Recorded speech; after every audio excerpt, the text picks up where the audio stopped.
김정은 위원장이 비핵화의 약속을 지킨다면 자신의 나라를 영으로 이끌어갈 수 있을 것입니다.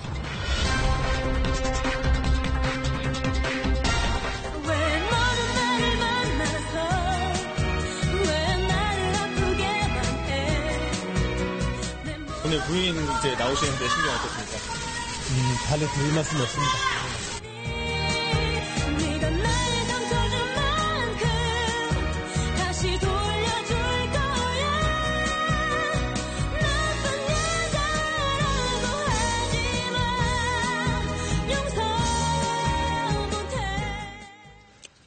최진봉 교수님 그리고 백성문 변호사 자리했습니다. 두 분 어서 오십시오. 네, 안녕하세요.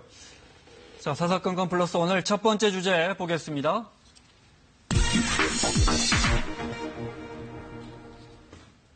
한반도 평화체제가 만들어진다면 그 이후에 남한과 북한은 어떤 모습으로 공존할까요? 문재인 대통령의 구상이 싱가포르에서 발표됐는데요. 자, 오늘 이 문제 자세히 알아보겠습니다.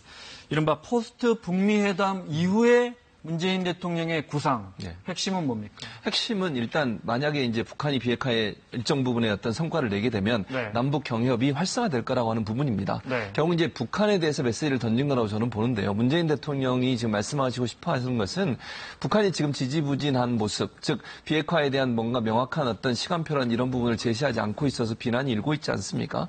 그런 차원에서 만약에 비핵화가 완전히 이루어지고 북한이 어떤 성실한 어떤 비핵화에 대한 진행 로드맵에 일정 부분 동의를 하면 남북 경협이 활성화될 것이다. 그것은 결국 북한이 원하고 있는 경제 활성화에 도움이 되는 부분으로 갈 것이고 남한도 북한의 경제 활성화에 일정 부분 힘을 보태겠다 하는 부분 좀 강조해서 말씀드리는 것 같습니다. 그러니까 한반도 평화체제 물론 비핵화가 선행돼야 한다는 거는 맞습니다. 모든 나라와 뭐 일치하는 거고요. 한반도 평화체제가 만들어지고 먼 통일의 길, 가깝거나 먼 통일의 길로 가는 과정에서 그 전 단계는 경제협력체다. 그렇죠. 맞습니다. 자, 싱가포르 연설 중에 그 부분 들어보겠습니다. 한국에는 싱가포르에는 없는 세계 어느 나라에도 없는 또 하나의 기회가 있습니다. 바로 남북 경제협력입니다. 남북 정상회담은 그 시작입니다. 작년까지만 해도 누구나 꿈이라고 여겼던 일입니다. 한국은 한반도의 완전한 비핵화와 평화를 기반으로 새로운 경제 지도를 그리게 될 것입니다. 남북은 경제 공동체를 향해 나아갈 것입니다. 자, 그래서 이제 포스트 북미 구상 이렇게 이름 붙였는데 북한이 비핵화한다면 평화체제로 가고 여기까지 이제 베를린 선언에서 다 나왔던 거고 지금 여기까지 흘러가고 있고요. 그 다음에 이제 이른바 경제 공동체로 간다. 구체적으로 경제 공동체라면 뭘 일컫는 겁니까? 그러니까 단순한 경제 협력을 좀 넘어서는 지금 얘기를 하시는 것 같거든요. 경제 공동체라는 의미는. 그러니까 일단 첫 번째로 생각해 볼 거는 일단 철도 연결. 철도 연결을 통해서 남북 더 나아가서 중국까지 러시아까지 물류가 자유롭게 이동할 수 있는 그런 과정을 만든다라는 거하고 얼마 전에 또 이 북한의 산림 개발에 관련해서 또 지금 남과 북이 또 협의를 하지 않았습니까? 이제 그런 내용들이 이제 북한이 지금 부족한 부분들을 우리 쪽에서 많이 채워줄 수 있다라는 취지, 이제 그런 취지의 얘기를 하는 것과 쉽게 말해서 북한의 당근을 제시하는 의미라고 보시면 될 것 같고요. 지금 현재 북미 정상회담 이후에 그 이후의 협상은 조금 지지부진하다는 느낌이 있지 않습니까?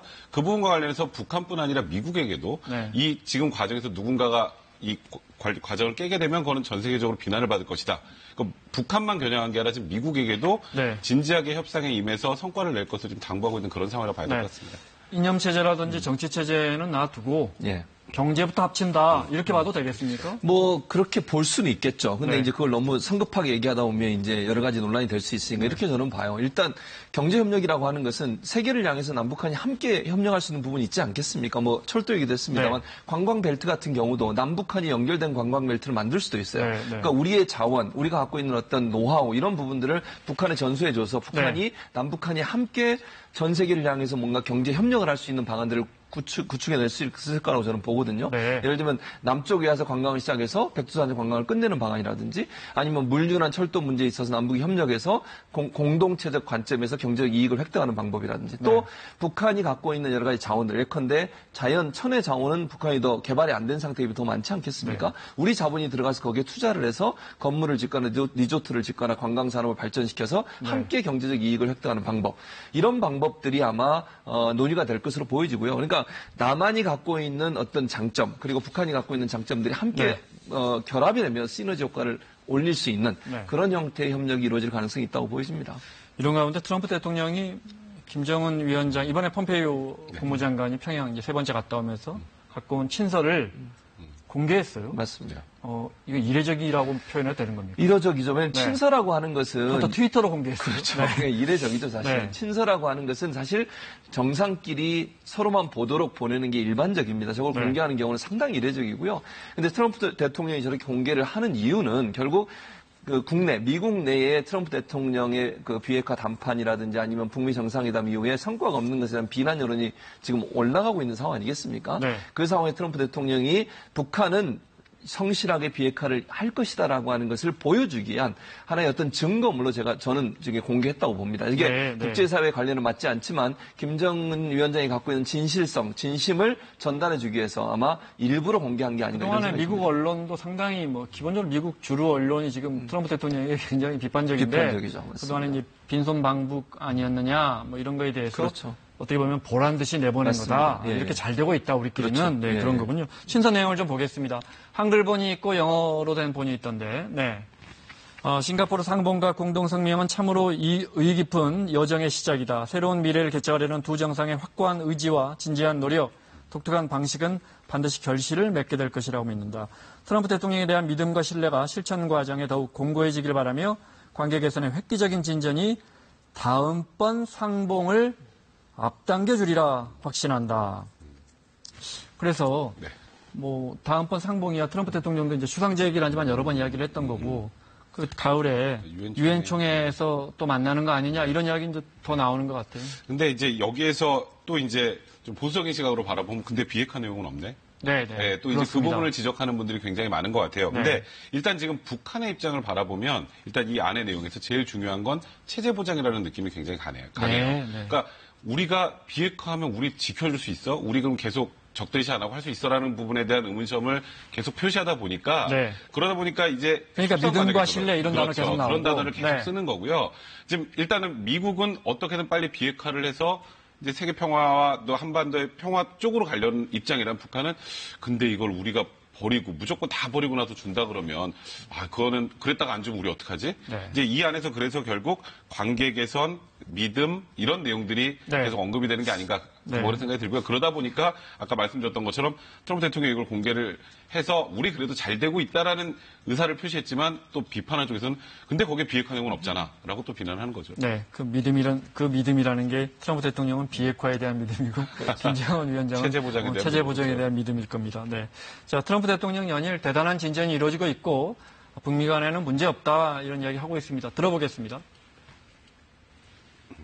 And I really think that we established very good relationships. We'll see where it all ends, but there have been no missile tests. There have been no research where they have blown up a site. I hear they're blowing up another site, missile site. They've taken down all of the propaganda. In fact, somebody said there's no more music playing at the borderline. You know, the music was going on for many years. My counterpart, Kim Young-chol, made a commitment consistent with what President Trump was able to achieve with Chairman Kim, which was they intend to denuclearize, they're going to accomplish it, and now the task is to get it implemented. 자, 이렇게 긍정적인 이야기들 많이 하는데 어제 열리기로 했던 북미 간의 유해 반환 협상 또 열린다고 하더니 안 열렸단 말이에요. 그렇습니다. 4시간을 기다리다 그냥 돌아갔어요. 바람 맞고 돌아갔는데 사실은 이제 그 회담이 열리기 바로 전에 북한 측에서 우리나라 측에 연락을 해가지고 그 유엔 사화의 전화 라인을 좀 빨리 고쳐달라. 왜냐면 못 간다고 얘기하려고 아마 그랬던 것 같아요. 그래서 아마 그 라인을 빨리 고쳤어요. 그리고 나서 통보를 해왔는데 그러면서 역제안을 합니다. 15일 날 장성급 회담으로 하자. 이제 격을 높이는 거죠. 원래는 대령급 정도, 영관급 장군들이 만나서 이제 실무적인 협상을 하기로 했었는데 그걸 하지 말고 장성급 회담으로 가자고 그랬는데 이게 9년 만에 열리게 되는 거예요. 만약 15일 날 미국과 북한의 장성들이 만나게 되면 장성급 회담은 미국과 북한 간에 9년 만에 열리게 되는 것이거든요. 그러면 논의의 어떤 테이블에 올라오는 의제 자체가 단순히 그 송환 문제뿐만 유해 송환 문제뿐만 아니라 군사적인 문제도 논의할 수 있는 그런 계기가 될 수 있어요. 그래서 북한 입장에서는 아마도 미국과 여러 가지 얘기를 함께 하고 싶은 마음이 있는 것 같고 또 하나는 이렇게 갑자기 연기한 것은 준비가 아직 덜 돼 있었던 것 같아요. 그러니까 여러 가지 논의하는 과정에 대한 북한의 준비가 미흡한 부분, 이 부분 때문에 연기가 됐고 차라리 이럴 거면 15일 날 장성급이 만나 좀 더 다양한 형태의 주제를 가지고 얘기를 해보자라고 하는 의도를 가지고 연기를 한 게 아닌가 생각이 듭니다. 그런 분석하시는 전문가들도 많으시더라고요. 저게 무슨 정치적 의도가 있는 게 아니고 북한이 워낙 영세하고 이러기 때문에 저걸 기술적으로 준비할 시간이나 이런 것도 쉽지 않을 거다. 뭐 이런 이야기 하더라고요. 자, 이 이야기는 여기까지 해보고요. 자, 사사건건 백성문 변호사 최진봉 교수와 함께하고 있습니다. 오늘 두 번째 주제는 지금도 공판이 진행 중입니다. 두 번째 주제는 안희정 대 김지은입니다.